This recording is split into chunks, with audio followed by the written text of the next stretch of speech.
கோவையைச் சேர்ந்த பிரபல மதபோதகர் ஜான் ஜெபராஜ் அவரது வீட்டில் வைத்து 2 சிறுமிகளை பாலியல் சீண்டல் செய்ததாக எழுந்த புகாரின் பேரில் போக்சோ வழக்கில் சிக்கியுள்ளார். கடவுள் பாடல் பாடி பிரபலமான ஜான் ஜெபராஜால் சிறுமிகளுக்கு நேர்ந்த கதியின் பின்னணி என்ன? கிறிஸ்தவ பாடல்களை இக்கால ட்ரெண்டிற்கு ஏற்றவாறு மாற்றி பாடி இளம் தலைமுறையினரை கலைக்கு வந்தவர்தான் இந்த ஜான் ஜெபராஜ். மதபோதகர், பாடலாசிரியர், பாடகர் என பலமுகம் கொண்ட இவரின் வெளியே தெரியாத முகம் ஒன்று தற்பொழுது வெட்ட வெளிச்சமாகி உள்ளது. பார்ட்டியில் பங்கேற்ற 2 சிறுமிகளிடம் பாலியல் சீண்டலில் ஈடுபட்டதாக தற்போது தலைவன் சர்ச்சையில் சிக்கியிருக்கிறார். ஃபேமஸ் மதபோதகர் ஜான் ஜெபராஜ் மீதான பாலியல் குற்றச்சாட்டும் அவர் மீது பாய்ந்த போக்சோ வழக்கும் நடந்தது என்ன? நான் பிறக்கும்போது, நான் சொல்றது 34 வருஷத்துக்கு முன்னால், இப்போ நான் போகும்போது அந்த பார்த்துட்டு கேட்டேம்மா அந்த வீடு இல்லையாம்மா. இப்போ அந்த இடத்துல அந்த வீடு இல்லடா, அதெல்லாம் இடிச்சிட்டாங்க. அப்போ வா அந்த இடத்த போய் பார்ப்போன்னு போனா இப்போ அந்த இடத்துல ஒரு குப்பை தொட்டி இருக்கு. ஒரு கவர்மெண்ட் குப்பை தொட்டி எங்க இருக்கு. நான் நிப்பாட்டி காரை திறந்துட்டு சொன்னேன், நீ குப்பையில இருந்து உயர்த்தி ராஜாக்களோடு பிரபுக்களோடு மேலே அவன். தென்காசி மாவட்டம் செங்கோட்டையில் பிறந்து கோவை GN மில் பகுதியில் வசித்து வருபவர் ஜான் ஜெபராஜ். மதபோதகரான இவர் தன்னை தேடி வரும் நபர்களுக்கு தனது ஸ்பிரிச்சுவல் ஸ்பீச்சால் கண்களை மூடி செவ்வாய் கிரகத்திற்கே அழைத்துச் செல்லும் வல்லமை பெற்றவர். டிப்டாப் உடையணிந்து பக்கம் பக்கமாக வசனம் பேசி பக்குவமாக கதைகள் பல கூறி இளம் தலைமுறையினரை தன் கண்ட்ரோலில் எடுத்துவிடும் ஆற்றல் கொண்டவர். நிறைய பேருக்கு உடையாத ஆட்கள் தான் தேவை. ரொம்ப பெர்ஃபெக்டா இருக்கணும், ஒரு குறை இருக்கக்கூடாது. ஒரு சின்ன தப்பு பண்ணாலும் ஊழியத்தில் பயன்படுத்த மாட்டோம். ஒரு சின்ன தப்பு பண்ணாலும் எல்லாரும் கேவலமா பேசுவோம். உடஞ்ச பாத்திரம் அந்த உலகத்துக்கு தேவையே இல்லை. ஆனா எனக்கு ஒரு எனக்கு தெரியும் சார், இவர் உடைந்தவர்களெல்லாம் தேடி வந்து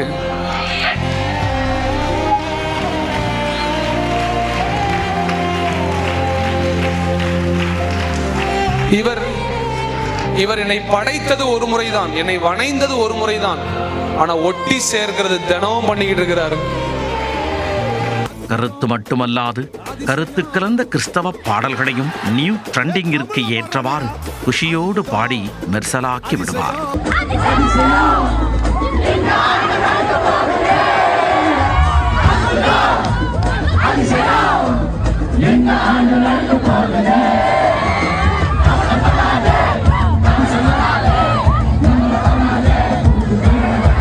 இப்படி இளைஞர்களை கவரும் விதமாக கிறிஸ்தவ பாடல்களை பாடி மத போதனையில் ஈடுபட்டு வந்தார்.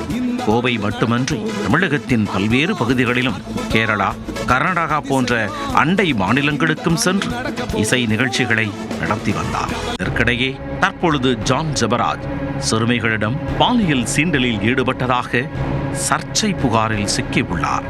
கடந்த 2024ஆம் ஆண்டு மே மாதம் 21ஆம் தேதி தனது இல்லத்தில் நடந்த பார்ட்டி ஒன்றில் கலந்து கொள்ள வந்திருந்த 17 வயது மற்றும் 14 வயது சிறுமிகளிடம் அவர் பாலியல் சீண்டலில் ஈடுபட்டதாக கூறப்படுகிறது. அது தொடர்பான புகாரில் கோவை மகளிர் காவல்துறையினர் விசாரணையில் இறங்கினர். அதில் 17 வயது சிறுமியை மதபோதகர் ஜான் ஜெபராஜின் மாமனார் தத்தெடுத்து வளர்த்து வருவதும், வீட்டில் நடந்த பார்ட்டியின் பொழுது அந்த சிறுமியையும் அவருடன் இருந்த 14 வயது சிறுமியையும் ஜான் பாலியல் சீண்டல் செய்ததாகவும் கூறப்படுகிறது. இது தொடர்பான புகாரில் மதபோதகர் ஜான் ஜெபராஜ் மீது போக்சோ சட்டப்பிரிவின் கீழ் வழக்கு பதிவு செய்தனர். இந்நிலையில் மதபோதகர் ஜான் ஜெபராஜ் தலைமறைவான நிலையில் அவரை பிடிக்க தனிப்படை அமைக்கப்பட்டுள்ளது. தனிப்படை போலீசார் கன்னியாகுமரி, செங்கோட்டை உள்ளிட்ட பகுதிகளில் தேடுதல் பணியில் ஈடுபட்டு வருகின்றனர். ஜான் ஜெபராஜ் பிடிபட்டு அவரிடம் மேற்கொள்ளும் விசாரணையின் முடிவிலேயே சிறுமிகள் மீதான பாலியல் சீண்டலின் உண்மை குறித்து தெரியவரும்.